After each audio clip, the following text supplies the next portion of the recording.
Welcome, everybody, to another episode of Amplify Your Business. Today, we're going to be going from the ostrich farm to the physiotherapist office, as well as talking a lot about e-commerce businesses. So this lady today is doing 4 different businesses. So welcome to the show, Tenielle MaGee, who is the owner and CEO of Leduc Physio, Navisess, Compression Care, and Physio at Home.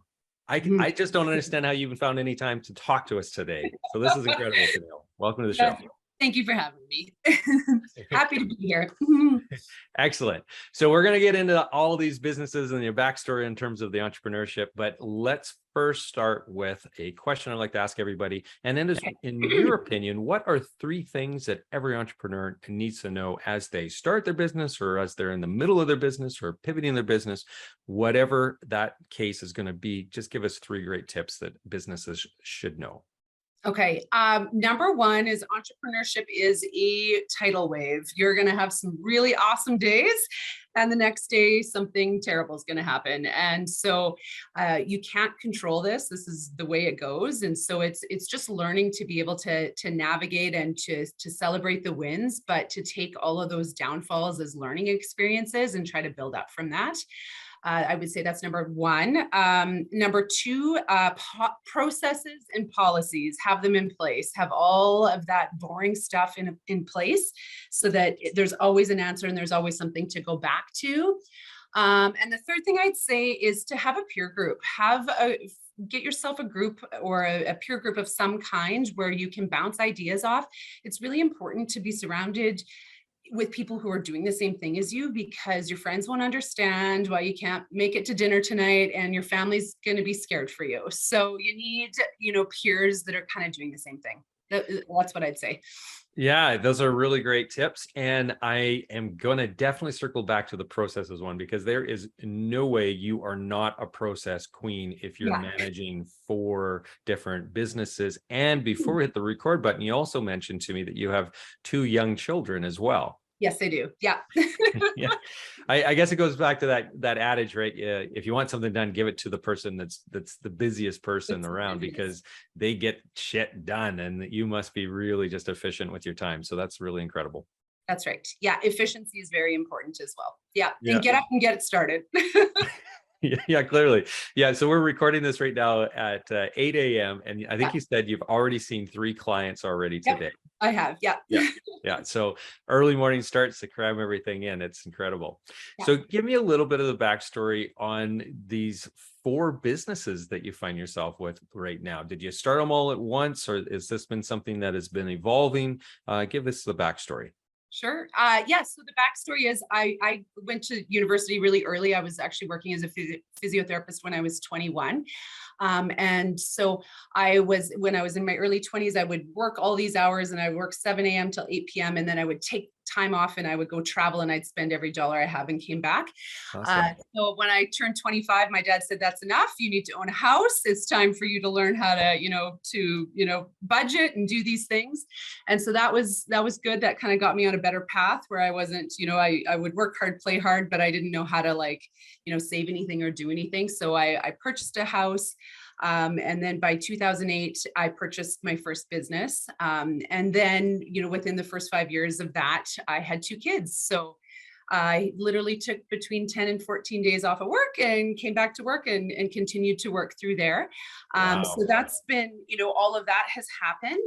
Our Navisess business came out of a need for basically a need for employers or insurance companies or personal injury lawyers to settle claims for people. So this business is separate. We do day-long evaluations on people so that we can actually get really good indications of their level of dysfunction, and that helps to settle claims. So that's become a really kind of niche market for us, and that's separate from physio.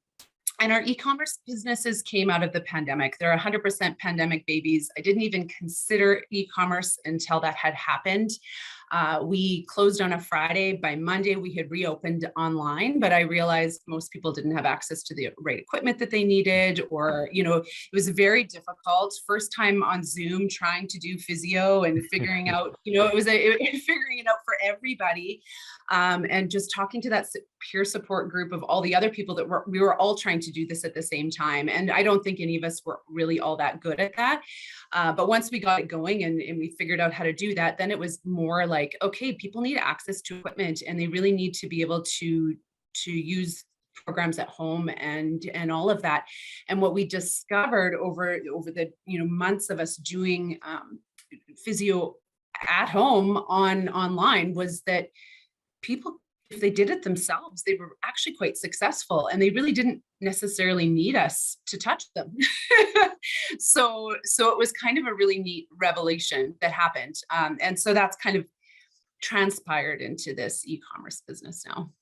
Excellent. Yeah, that's really exciting. And so lots of pivoting along the way, but you're seeing the opportunities and so you're chasing it, right? There's a gap in the market or a need because of the pandemic. And so adapting and having that flexibility. Where do you think that comes from? Because I don't talk to a lot of entrepreneurs who start, so many businesses in a short period of time, who also, have two young children at home and everything else. And so where does this come from? A, the drive, and then B, your capacity to do this. For sure, the drive comes. I think I grew up on a farm and I watched my parents do it. And so that's kind of how I grew up. And so I think the drive comes from that.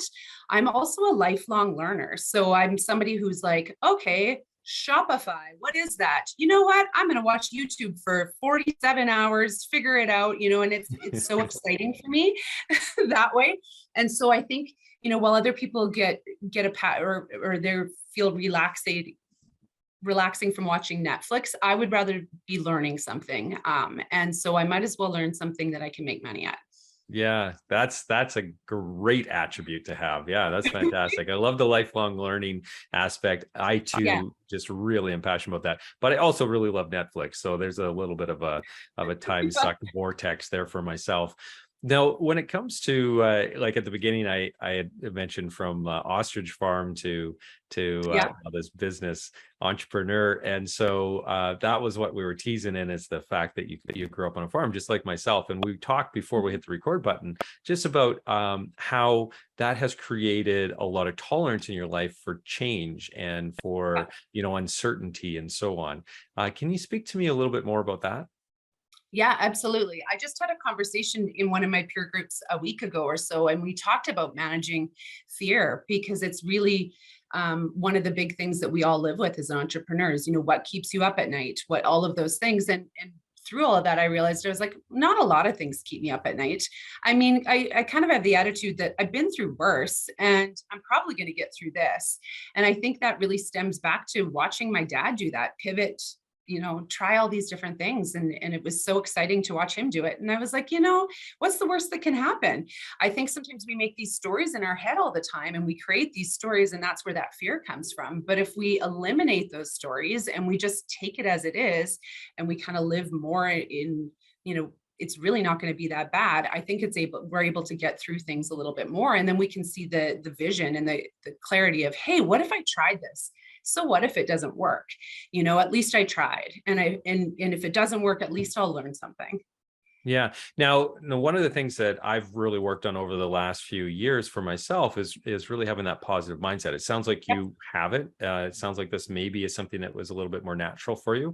Now, I am curious though, because it's not always, sunshine and rainbows and everything's beautiful, right? When it comes to entrepreneurship. And so even when we do have, a really positive outlook, we can get down on ourselves, on the process, on the business. The fear can creep in, scarcity can crawl into it, especially during the pandemic. That was definitely the case for my business and me personally. And so I had to really fight that. So give me some real tangible or some stories about how it is that you were able to overcome that, because I'm sure was as positive as you look on the outside to everybody else, there's those moments of fear inside. So how do you actually keep that going? How do you stay grounded? So I mean, I would say with the pandemic, I don't think that shutting down every clinic in Canada was on anyone's SWOT analysis. Like none of us saw it coming. Yeah. So that was something that was completely blindsided all of us. And so the thing that really got me through that as an example is just calling everyone else I knew that was going through it and talking through it and just being completely honest and going, what are we going to do? And trying to create ideas. We've got a problem. So let's just write down all of these different solutions and just see if any of them make sense. Yeah. And I find sometimes when I'm in a place of fear or a place of uncertainty, I sit in that for a while. And I say, you know what, I'm going to come back to this in 3 or 4 days when I'm feeling more clear about it, and I may have a better outlook. So I might just start making a list of positives and negatives and just throwing a bunch of ideas down. But when I don't feel clear, I think it's just accepting that it's not a good time to make a decision. Okay, Mhm. so I want to ask you if you were theoretically able to write a letter to your younger self. So this might be right before you started all of your entrepreneurial ventures, or before the pivot into some of these new ventures. It could be any point in history. Let me know what it is that you would actually advise yourself, so your younger entrepreneurial self. Okay, so what I wish I would have done is hired external consultants for the things that I didn't know how to do earlier, as opposed to almost feeling alone in it and trying to figuring it out on my own. That type of thing, taking care of your staff and making sure you have good culture and making sure all of that is so important that I wish I would have done that earlier. Yeah, everybody talks about, or you hear people at least talking about, how the people are the most important part of the business, right? Without the people, I don't have a business. Mhm. And sometimes I think it's just lip service. And then there's people like yourself who really are taking that and running with it. And it becomes, I think, a bit of a competitive advantage, or at least an entrepreneurial advantage, because Mhm. you're bang on. If you're surrounding yourself with good people, everything else kind of works out, because they have that problem solving capabilities. They have the thirst for learning and evolving, and they adapt quicker and everything else, right? It's just more support for you so you can do more things. And so That's I'd right. imagine that there's no way that you would be able to do the 4 businesses without having just an incredibly good team, and then all those processes in place that you were talking about too. That's right. Yeah. And that allows me to take on the vision part. But Yeah. the actual execution has to come from the staff, Yeah. because there's obviously not enough hours in the day for one person to do it. So, I mean, anyone that kind of tries to lead from the top, I don't think that they're going to do as good of a job as somebody who wants to just be part of the circle. Yeah. So was that a natural leadership style that you've always kind of had, or is that something that you had to learn as well? Combination of both for sure.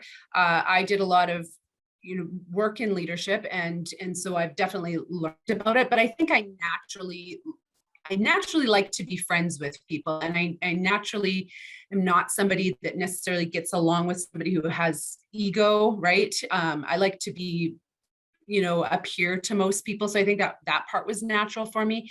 But what really I needed to learn how to do was have difficult conversations with people in an appropriate way, so that we can get by it and move forward. And so I actually really enjoy difficult conversations now, because you can move on and get to the next piece. Yeah. So a question for you.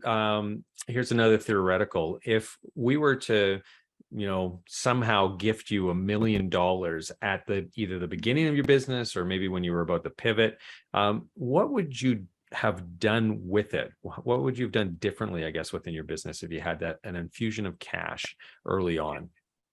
Well, we all know when we have cash, we should use it to make more money, of course, right? We Yeah. shouldn't spend it. So the place to spend it is on your people, for sure, right? The more you can give to people, the more they're going to give back, and the better. I think that's where you'd spend it.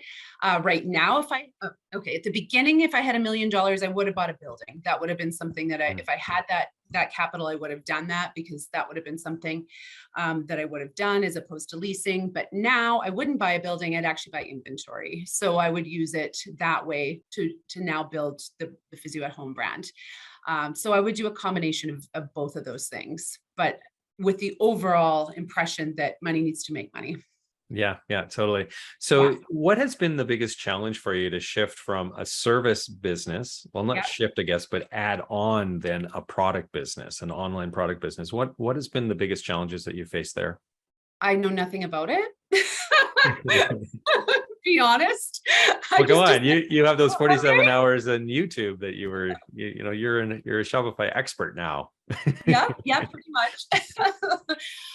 Yeah, learning something that I absolutely had no business being in, right? And so, but just taking the humble approach and just saying, I actually don't know how to do this. I'm not sure, and I need to find people to help me, because anyone can have an idea, but it's that piece of execution that I think's to happen. And I think that's something that I'm good at. Is when I say I'm going to do it, I do it, and I probably do it fairly promptly. So I'm not somebody to sit on things. I make decisions quickly and I get them going, but I'm okay to say I have no idea what I'm doing, which would be the case in starting e-commerce, but no one does when they start, right? So, Mhm. I mean, it's just being able to just say that and be honest about it and, kind of fake it for a little bit. Well, now the other thing you mentioned inventory. So Yeah, and that's one of the things where you would invest more money into. yeah. Supply chain management has been a huge issue for anybody Yes. that is in the product business. Has that also been a challenge for you? And if so, how did you overcome it over the last couple of years? Yeah, definitely supply chain is an issue, as well as shipping costs have been something that have been incredibly difficult. So trying to, yeah, it's kind of interesting because when you're starting a new product, I really want to buy it in a lower quantity, but you really can't because you have to. So you just have to kind of take that risk and go, okay, I have to buy X amount of units of this, and then I got to figure out how to sell it, Yeah. and move it. And so that's the part where it's a little bit of a balance in terms of how big of a risk are you okay with taking. Yeah, nothing more motivated or to get you motivated on the sales side than having a warehouse full of product, eh? Yeah, it needs to go somewhere. So now what? Yeah, exactly. I'm curious, as a serial entrepreneur who has four businesses on the go right now concurrently, how do you define success, and what does success actually look like for you? Have you reached it? Are you still striving for something else? Like, what is success to you? Okay. Um, well, obviously, anyone would just define success as going from red to black, right? Being able to have some type of profit, whether it's $50 or $500,000, whatever it is. I mean, creating profit is one thing, but I think success for me would be the ability to be part of a community. So being able to create jobs, being able to volunteer on boards, give back to children, be a part of the community, take part of in charities. That's really what we're doing in business, and being, a small business is part of a community. And so I think when you achieve that, you've achieved success. I absolutely love it. You're speaking my language. And I don't know if it's Yeah. because we're both farm kids or not, and just growing up in those small communities, but that is something that I talk a lot about, is just how small businesses are the backbone of our economy, because we're the biggest, collective employer and driver of the economy, but also the backbone of our communities, because we're the ones Yeah. that give back to all of the, the organizations and the clubs and so on that support our communities and the people within them. And so, yeah, Yeah. I love that answer so much. So, Yeah. yeah. I would So, say oh, probably sorry. why. Oh, sorry. I was just going to say that's probably why entrepreneurs don't want to retire, because it's not about like, okay, I don't have to work anymore. It's that you don't want to no longer be part of something. Yeah. Yeah. Yeah. Yeah. Yeah. And I think it becomes a little bit like we start to define ourselves by the business as well sometimes. And so I think there's the two nuances there. I think there's some people Yeah. that they're too ingrained in their identity around the business, and so Yeah. they can't leave. But then I think where you were going with Yeah. is a little less that side, and it's more just being involved with something and being able to give back and contribute, and you become part of so many things that Yeah. it's all interwoven when you're an entrepreneur, right? Totally. Yeah, Yeah. definitely. So I think that's the part that would be, when does it end? I don't know, like when you no longer would want to be a part of that, but that's really kind of the value system of life, is being a part of something and making a difference. So Yeah, yeah, that's really cool. Well, thank you so much. I really appreciate you taking the time today to explain a little bit about your journey. I still am just blown away. I mean, I have a hell of a time keeping one business afloat, and my child is 17, and so he's pretty independent already. So I can't imagine how you're doing it. So it is really just really cool to have you come on and share a little bit about what goes on in your life. And so processes is one of the Process big things, and and those people. human, yeah, and people. Yeah. Yeah. Awesome. Well, thank you. Really appreciate it. And for those of you who enjoyed this episode, you can check out our archives over at amplifyyourbusiness.ca, as well as just search Amplify Your Business on your favorite podcasting platform, and you should be able to find us there. So until next time, everybody have a prosperous day.